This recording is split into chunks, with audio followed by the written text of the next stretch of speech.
जी अस्सलाम वालेकुम, मैं उस्मान खाकी और आप देख रहे हैं डेली टॉक। आज एक ऐसी पर्सनालिटी के साथ मौजूद है जिनकी वीडियो पाकिस्तान से बाहर इंडिया में भी वीडियो बड़ी वायरल है। एक शादी में निकाह पढ़ाते हैं ये मुफ्ती साहब, तो वहाँ पे क्या मामला होता है, क्या आखिर वजह होती है। लाखों करोड़ों निकाह हो चुके हैं पाकिस्तान में, लेकिन इनका पढ़ाया हुआ निकाह इतना वायरल क्यों हुआ वो हम इनसे जानते हैं। अस्सलाम वालेकुम जी। जी वालेकुम सलाम। आपका बेहद शुक्रिया, आपने टाइम दिया, आपका बहुत शुक्रिया। अच्छा मुफ्ती साहब, मुझे ये बताइए, जो आपने निकाह पढ़ाया था वो जी बड़ी एक लड़की ने एक शर्त रखी थी या दूल्हे ने शायद कोई शर्त रखी, इस तरह के कोई मामला था, तो वीडियो आपकी पाकिस्तान के बाहर इंडिया में भी वीडियो बड़ी वायरल है, वो असल में हुआ क्या था? प्यारे भाई आपकी मोहब्बत का शुक्रिया। असल में बात यह है कि वो निकाह की एक वीडियो है, निकाह की तकरीब थी, तो वहाँ पे ऐन मौका पे निकाह से कबल दुल्हन ने एक शर्त रख दी। अच्छा। उसने बुलाया मुझे घर वालों के ज़रिए और कहा कि जी मेरी एक ख्वाहिश है, ठीक है, मैं चाहती हूँ कि हक महर में, मेरे हक महर में मेरा शोहर मुझे घर, गाड़ी, जेवर वगैरह, पैसा कुछ भी नहीं चाहिए, मेरा शोहर मुझे 5 वक्त की नमाज लिख कर दे। अच्छा। जो कि वो खुद भी पाबंदी के साथ पढ़ेगा और मुझे भी पढ़ाएगा, ये उसने मुतालबा किया। तो फिर मैंने कहा कि बेटा ये हम इबादत को हक महर में नहीं लिख सकते, तो हम इसको शराइत में लिखेंगे। उसने कहा जी जहाँ मर्जी आप लिखें, आप दूल्हे से पहले पूछ लीजिएगा कि आपकी होने वाली बीवी ये चाहती है कि आप खुद भी 5 वक्त की नमाज की पाबंदी करेंगे और मुझे भी पढ़ाएंगे। अगर मुझसे कुताही हो जाए, अगली बात जो मस्जिद वाली है वो ये, उसने कहा जी अगर मुझसे कुताही हो जाए, सुस्ती हो जाए, तो आपको ये हक हासिल है कि आप मुझ पर सख्ती भी कर सकते हैं। ठीक है। अच्छा, तो ये वैसे शरन जो है, जब खैर जब आपने ये उनका मुतालबा सुना, तो फिर आपने जब निकाह पढ़ाने लगे, तो फिर आपने जब दूल्हे को कहा कि उन्होंने एक शर्त रखी है, तो दूल्हा तो शॉक्ड हुआ होगा, पता नहीं क्या शर्त होगी क्या। पहले तो बिल्कुल वो हैरान हो गया जब मैंने उसे ये कहा ना कि आपकी होने वाली बीवी की तरफ से एक शर्त है, तो वो परेशान हो गया कि पता नहीं कौन सी शर्त है, क्योंकि अमूमन जो मामला चलते हैं जी बिल्कुल ऐसे देखने में आते हैं। तो जैसे ही उसने आगे नमाजों की बात सुनी कि शर्त में नमाजें मांग रही है, ठीक है, तो वो मुस्कुराया, उसने कहा जी मुझे कबूल है, ये तो बड़ी अच्छी बात है। अच्छा। जितने मेहमान आए थे उन्होंने भी खुशी का इजहार किया और दूल्हे को डबल मुबारकबाद दी, एक निकाह की अच्छा, दूसरा कि तुम्हें इतनी अच्छी नेक बीवी अल्लाह ने दी है। माशाल्लाह माशाल्लाह। तो फिर आपने भी उनको मुबारकबाद दी जी। अच्छा, वैसे शरन जो है, इस तरह की भी कोई शिक मौजूद होती है निकाहनामे में कि कोई इस तरह की शर्त वगैरह रख दे अगर कोई भी फैमिली या दोनों तरफा, वैसा होता है? वैसे देखें, जो इबादत है ना वो हम हक महर में लिख सकते हैं। ये मैं थोड़ा वाजे कर दूं आपके प्रोग्राम के तवस्सुल से कि ये जो नमाजों की बात है ना, ये हमने हक महर में नहीं लिखी, ठीक है। हक महर में शरई हक महर था 10,000 रुपये, जो कि मौजूदा रेट चल रहा है, ठीक है। तो वो मौका पर उन्होंने अदा किया, ठीक है, क्योंकि निकाह में 2 चीज़ें फ़र्ज हैं, इजाब कबूल और गवाहान, ठीक है, और एक वाजिब है, ठीक है जी। तो हक महर जो है वो वाजिब है, वो उन्होंने 10,000 रुपये अदा किया, और 3 सुन्नतें हैं, कुछ मीठा तकसीम करना, छुहारे वगैरह जिस तरह की, और खुतबा निकाह और वलीमा, ठीक है। तो इबादत को हम हक महर में नहीं लिख सकते, ना ही हमने लिखा है, ये हमने शराइत में लिखा है। और दूसरा जो आपने पूछा कि शराइत वगैरह हम लिख सकते हैं, ये पाकिस्तान के कानून में जायज़ है अगर दोनों की रजामंदी है, दोनों लड़की और लड़के वाले के घर वालों की तरफ से दोनों की रजामंदी है, तो रजामंदी के साथ जो मर्जी आप लिखें ठीक है। अच्छा, निकाह पढ़ाने वाले माशाल्लाह वायरल हैं इतने ज्यादा, तो जिनका निकाह हुआ वो मंजर यहाँ पे नहीं आए वो। हाँ, ये बड़ा आपने खूबसूरत सवाल किया। देखें, आज हर बंदा वायरल होने की कोशिश कर रहा है, जी बिल्कुल ऐसे ही है, और वो हर काम गलत भी कर रहा है, फाशी भी फैला रहा है, हर हरकत कर रहा है वो मशहूर होने के लिए। जी जी बिल्कुल।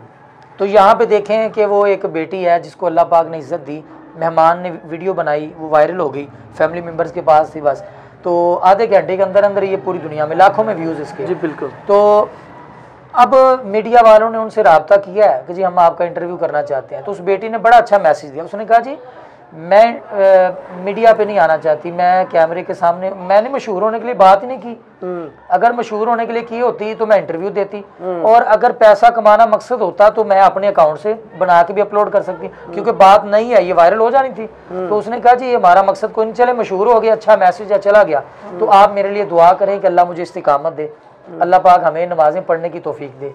अब उसके बाद अभी राब्ते में है? जी अल्हम्दुलिल्लाह है राब्ते में। तो वो पाबंदी कर रहे हैं, कभी वैसे गुफ्तगू हुई आपकी उनके साथ? जी जी बिल्कुल अल्हम्दुलिल्लाह, नमाज भी पढ़ते हैं, कुरान भी पढ़ते हैं, माशाल्लाह बड़ी अच्छी फैमिली है जी, दोनों तरफ बड़े अच्छे लोग हैं। बस असल में उनका मकसद भी यही था ना कि मेरा शोहर भी नमाज पढ़ेगा, मैं भी पढ़ूंगी, अल्लाह औलाद भी नेक देगा, इसकी वजह से हमारे घर में रहमत होगी और मेरे शोहर के कारोबार में बरकतें होंगी, ऐसे मकसद को देखा जाता है। ऐसे तो न्यू जनरेशन को फिर क्या मैसेज देते हैं इस हवाले से आप? मैं तो दोस्तों को यही पैगाम दूंगा जो कि अक्सर मैं कहा करता हूँ कि हाल ही में ये बड़ी शादियाँ यूट्यूब के ऊपर चल रही हैं, तो पैसा फेंका जा रहा है। देखें, इनको अब गरीब की बच्ची याद नहीं आती, इनको सिर्फ रबीउल अव्वल में गरीब की बच्ची याद आती है। तो लाखों रुपए करोड़ों रुपए इन्होंने लगाए हैं। तो मैं आखिर में यही कहूँगा कि आप निकाह मस्जिद में करें और बेटी को घर से रुखसत करें, सादगी के साथ करें, इसमें बरकत है। ठीक है, क्योंकि नबी पाक अलैहिस्सलाम ने फरमाया सबसे बेहतरीन निकाह वो है जिसमें कम से कम खर्चा हो, हदीस शरीफ का मफहूम है। दूसरी जगह पे फरमाया कि जिसमें कम से कम आदमी हो। तीसरी जगह पे फरमाया जिसमें लड़की वालों पे बोझ कम हो। चौथी जगह पे फरमाया जो बाप अपनी बेटी का निकाह पढ़ाए। ये बेहतरीन निकाह है। तो आप 500 बंदा लेके 1000 बंदा लेके लड़की वालों के घर हमला करते हैं, बेहतर यही है कि चंद बंदे जाएं मस्जिद में निकाह और बेटी को घर से रुखसत करें। अगर आपको अल्लाह ने दिया तो आप ठीक ठाक वलीमा करें, अपने घर में करें, कोई यानी कि लड़के वाले अपने घर में अपना जो मर्जी करें। इस्लाम आ सकते हैं, इस्लाम में आसानी है, सख्ती नहीं है, पाबंदी नहीं है। सही। तो मुफ्ती साहब आपका निकाह कैसे हुआ? आपका थोड़ा सा बताएं, आपका निकाह कैसे हुआ था वैसे? मैं ये आपने जितने इंटरव्यूज हुए हैं आपने पहला सवाल ये किया है। तो मेरा निकाह जो है ना, मेरे घर वाले ससुराल वाले जो चाहते थे ना कि आपने इतने बंदे कम से कम इतने तो ले आए। ठीक है, उन्होंने कहा था 100 ले आए आप कम से कम। ठीक है, तो मैंने कहा नहीं, सादगी के साथ। अच्छा, तो समझ लें कि अब 50 से भी कम थे। अच्छा, वो भी उनके कहने पे। तो फिर उसके बाद मेरे दूसरे भाई की शादी हुई, हम 35 बंदे गए। अच्छा, अब तीसरे की शादी हुई है तो हम सिर्फ घर वाले फैमिली मेंबर से तकरीबन 15। ठीक है, सादगी के साथ निकाह किया। तो मैं कोशिश कर रहा हूँ कि सादगी के साथ हो। हम 5 भाई अल्हम्दुलिल्लाह। तो आखिर वाला जो है ना वो बड़ा परेशान है, कहता भाई मेरी मर्तबा क्या होगा। आखिर क्या वजह है कि इसको ये जो रसूमात हैं इनको कैसे खत्म किया जाए? इस्लाम के अंदर कुछ मजहबी तबका वो भी निकालना भी चाहे, वो निकल नहीं पा रहे। नहीं, निकालने वाले निकाल लेते हैं, ऐसी कोई बात नहीं है। इस्लाम के अंदर निकाह है और वलीमा है। ठीक है, ना ये गोद भराई है, ना ये तेल मेहंदी है, ना ये माइयों बिठाई, ना नाश्ता, कोई अपना ये नहीं है, फजूल रस्में हैं। वो आप जितनी मर्जी कर लें तो वो, हाँ आप जो आपका दिल करता है, जो इस्लाम इजाजत देता है ना जिस चीज़ की, वो आप करें। अच्छा, लेकिन जो इस्लाम इजाजत नहीं देता, बल्कि वो हमारे एक अलामा साहब है, वो तो बड़े सख्त अल्फाज बोलते हैं। क्योंकि हम वो बेटी सारी ज़िंदगी किसी को नाम का पता नहीं होता, जब हम शादी के कार्ड छपवाते हैं तो जनाब उसके ऊपर नाम भी लिख देते हैं और उसके बाद क्या नाम है बेटियों को खड़ा कर देते हैं फूल फेंकने के लिए। ठीक है जी, तो वो बड़े सख्त अल्फाज बोलते हैं। मैं वो कैमरे के सामने बोलना नहीं चाहता। वो बिल्कुल ये चीज़ें तो बहुत ज़्यादा जो है ना इन हो चुकी हैं कि लोग के रस्म रवाज ये वो मामला। तो आपकी वाइफ है वो भी आलिमा है? अल्हम्दुलिल्लाह, हाफिजा है, आलिमा है, दावत इस्लामी में वो पढ़ाती हैं, दारुल मदीना में। अपना जामिया भी है, जामिया रुश्तुल ईमान, उधर भी पढ़ाती हैं। अच्छा, सही है, सही। तो पसंद की शादी का भी कुछ कंसेप्ट है कि अगर आप किसी को पसंद करते हैं कि जी मैं इस लिहाज से फलां जगह पे शादी करना चाहता हूँ, तो इसकी कुछ इजाज़त है वैसे इस्लाम में? अगर आप ये कि देखें कुरान पाक में है ना कि अगर तुम्हें कोई पसंद आ जाए तो निकाह का पैगाम भेजें आप। ठीक है, अगर आपको कोई पसंद है तो आप बेहतर तरीका तो यही है ना कि अपने वालिदैन के हाथ पैगाम भेजें, घर वालों से बात करें। ठीक है, और वो उनके घर वालों से बात करें। ये नहीं कि अब एक तरफा पसंद है, आप पसंद करते हैं वो नहीं करते, तो ऐसे तो नहीं ना। आप पैगाम भेजें, रिश्ता भेजें, रिश्ता भेजें। तो अगर वो उनकी रजामंदी है तो आप करें, इसमें कोई दोनों तरफा पसंद हो तो वो बिल्कुल हो जाना चाहिए। देखिए सारी जिंदगी के मामलात होते हैं, ये देख के कदम उठाना पड़ता है। जी, बिल्कुल। आपका बेहद शुक्रिया, आपने वक्त दिया। हाँ, एक चीज़ मैं भूल ही गया, वैसे आप कोई इमामत करते हैं, खताबत करते हैं, नात ख़वानी करते हैं, आपका क्या है, आपकी मसरूफियत, आपकी मजहबी एक्टिविटी क्या है आपकी? अपने वाइफ का तो बताया कि वो आलमा फाजला हैं, वो पढ़ाती भी हैं, तो आप क्या करते हैं वैसे?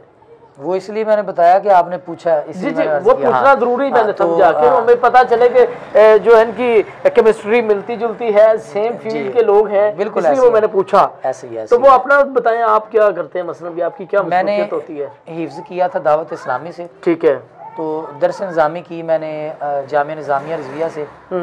बाबा जी का नाम ही काफ़ी हमारे उस्ताद हैं और आपके पास ही हैं। जी जी, अच्छा आप तो खादिम शाह रिज़वी साहब। जी जी, आप तो बरकतें लूटते रहते हैं जी। तो अभी इंशाल्लाह इधर से फ्री होके मैं सलाम अर्ज़ करने के लिए वहाँ पे फातिहा के लिए दुआ के लिए हाजिर होऊंगा इंशाल्लाह। अच्छा। तो मुफ्ती कोर्स किया था तखस्सुस जामिया फरीदिया साहिवाल से। तो हमारा अपना जामिया है माशाल्लाह, तकरीबन 102 बच्चियाँ पढ़ते हैं, बच्चियाँ पढ़ते हैं, घर वाले पढ़ाते हैं, मैं छोटा भाई वो भी हाफिज़ है। और मस्जिद में भी अपना फ़राइज़ सर अंजाम दे रहा हूँ जी, इमामत खताबत के। इसके अलावा भी अपना महाफिल वगैरह पे, ठीक है, तो निकाह वगैरह पे अब काफ़ी लोग बुला रहे हैं। आप वो चाहेंगे जी उनको बुलाना चाहिए। कल भी 2 थे, परसों भी 2 निकाह थे, इस तरह रोज़ाना ही तकरीबन अपना जो है ना कि अल्हम्दुलिल्लाह अज़्ज़ वजल उस वीडियो को देख के लोग बड़ी मोहब्बत फरमा रहे हैं। अल्लाह उनको बरकत दे जी, अच्छा, प्यार को सलामत रखे। सही होगा। चले, आपका बेहद शुक्रिया। हाँ जी, कितने